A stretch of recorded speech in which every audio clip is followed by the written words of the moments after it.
When I cover a trial, I go into a trial completely blind. In fact, I make it a point not to research anything, not to learn anything about it. Why? Because that is how a juror is supposed to be.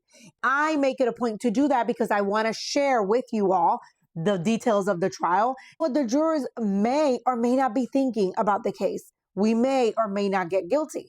And the fact of the matter is that when you research trials before you go in, you're going to come up with a preconceived notion. Oh my gosh, she's guilty. And the fact is that a lot of news stations, social media report misinformation as cases are developed. You find out what the facts are in a trial. The fact is that the evidence against her was circumstantial. And I was very surprised that she got guilty without reasonable doubt. However, I will say that the state did an excellent job in their closing, proving that all she does is lie. Well, if you're innocent, why are you lying about every stupid little thing? And I'm going to give you another example of how people automatically wanted her convicted.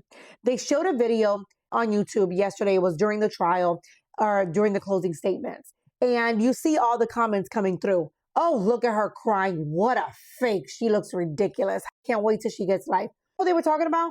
They thought it was Kouri. It was Eric's sister. When she got to the home, they told her what was happening. She started crying and losing her mind. Yet all of these people assumed it was Kouri. All of a sudden, she became the fake. Look at her crying, knowing good and well she's going to be celebrating. Prime example of how people go into trials completely convinced without giving the state or the defense a chance.